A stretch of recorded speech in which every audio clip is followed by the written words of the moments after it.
This is Cary TV. So, Sarah, did you get a chance to enjoy any of the events this year at Booth Amphitheatre? I sure did, Chuck. Movies, concerts, the 4th of July. It was another awesome year here. Well, don't forget Diwali. Don't forget Oktoberfest. Now, with all that said, could there be anything else left?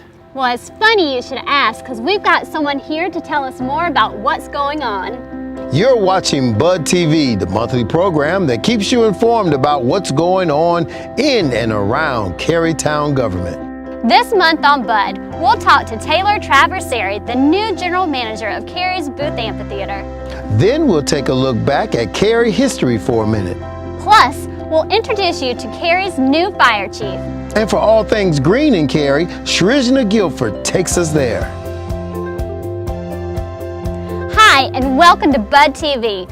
We're here at Cary's Booth Amphitheatre, the region's best spot for concerts, movies, festivals, picnics, and more. In 2018, Booth Amphitheatre hosted national act concerts like Vance Joy, Old Crow Medicine Show, and others. Plus, Cary Diwali, Oktoberfest, and of course, it's the summer home of the North Carolina Symphony. And the amphitheater recently made a big addition with the hiring of the new general manager, Taylor Traversari. Taylor, thanks for being here today and welcome to Cary. Thank you, it's great to be here. So, it's getting cooler out and you think things may close up around here for the season, but actually, you're underway with your biggest event right now. Yeah, we have the Chinese Lantern Festival running now through January 13th. It's got 20 really amazing lanterns and big, larger than life big exhibits out here. One thing people should keep in mind is that every year the displays are new. And so if you've come to see it last year or the year before, it's still a unique experience to come out and see what the magic of the artisans that have created from China that are now living here at the Booth Amphitheatre. We will still have our iconic big dragon on Symphony Lake that will live there, but it's a different look. I will say you got to come out and check it out in person, but it's a really, really cool looking dragon. So, for people who are making a return visit, or for the few who haven't been to the event yet, what kind of advice do you have for those people? Well, tickets start at $10 for children and $15 for adults. You can buy tickets at the box office or you can buy them online as well at boothamphitheatre.com. Strollers are allowed. That's important for me as a parent, and I think for a lot of people that are probably coming or watching, that you can bring in strollers and umbrellas and a blanket. We ask you to leave your chairs at home, but we do have some seats inside on our crescent deck if you'd like to sit down and take a kind of a view of the whole venue from the back. We have cultural performances every night too, so those happen on the main stage with acrobats, and it's a very authentic experience that is right on the stage throughout the evening. We are open every night with the exception of Mondays, but we are open on Christmas Eve and on New Year's Eve, which are Mondays. Excellent. And if I'm planning to come, about how long should I prepare to get through the festival? Well, it's about a half-mile walk throughout all the displays, and it takes, we say, to give yourself about 45 to 75 minutes. It depends on how long you want to stand and look at each display. We do have concessions on site, so if you want to get a hot chocolate or some food, occasionally on busier nights we'll have food trucks out. So there are offerings inside that you can eat and drink as well. That is so exciting. Taylor, we are so happy to have you on board here. Thanks for being here today, and we look forward to what you have coming to us in 2019. The rock lives, yes. Thank you for having me.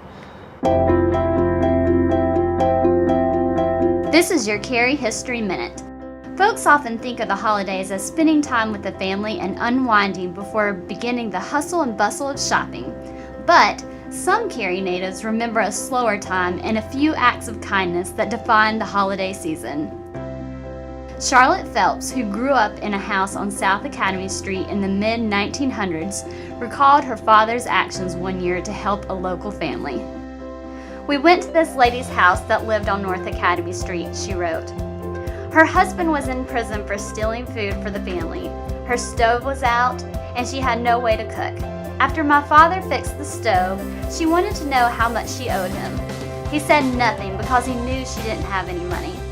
So we went and we bought each one of her children something to wear and something to play with.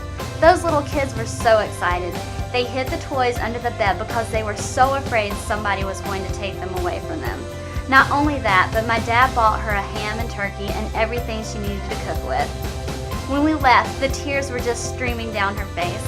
Later, when my mother was sick, she came up and helped my dad clean the house up. So she never forgot." These recollections were documented as part of the Cary Heritage Museum Oral History Project. Big things are happening in the Cary Fire Department in an increased effort to keep Cary one of the safest places in the country. Town Manager Sean Stiegel recently appointed longtime Cary Fire Chief Alan Kane as Cary's first public safety director.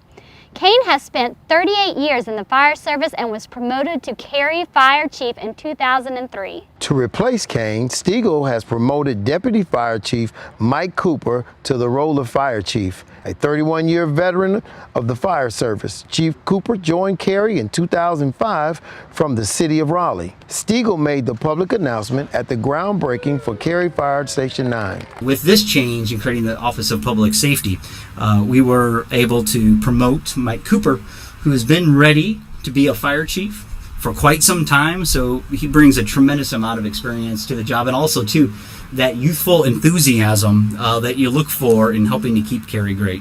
Along with the promotions, Stiegel announced 2 high-profile retirements taking place this winter: Police Chief Tony Godwin and Deputy Town Manager Mike Bajorek.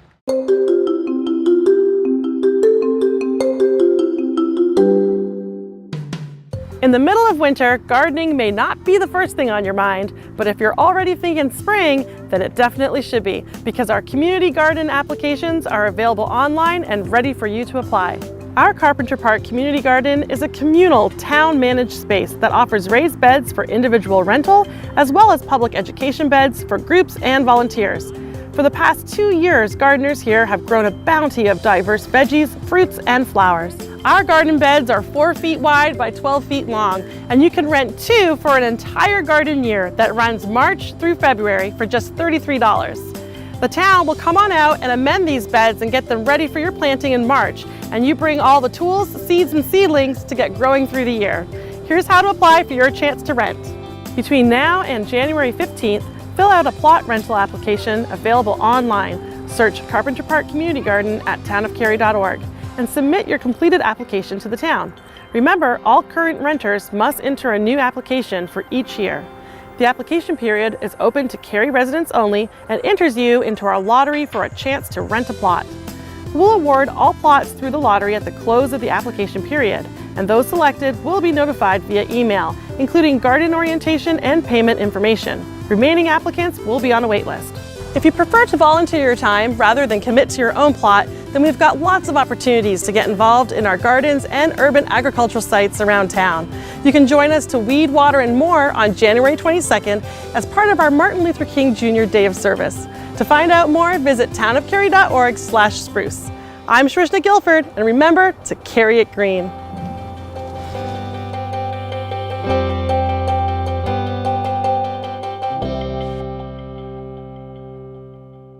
The 10th annual Hometown Spirit Award winner was honored at last month's Cary Town Council meeting.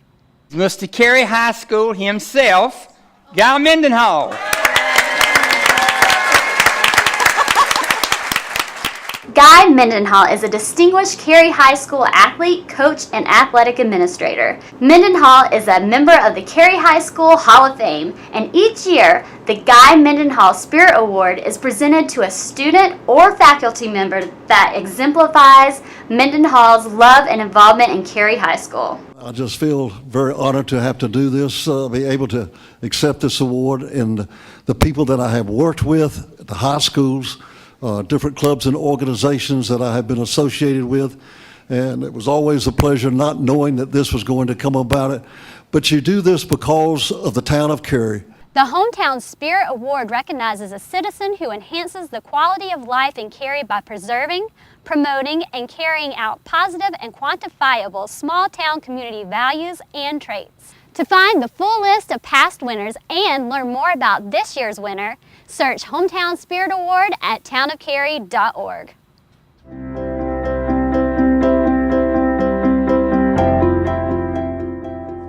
Thanks for watching Bud TV.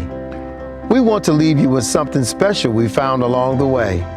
Dozens gathered at Veterans Freedom Park in Cary last month to honor veterans of all wars and conflicts. The event included speakers, patriotic music, and Cary Special Forces. More than 600 toy soldiers with the names of veterans placed in the memorial.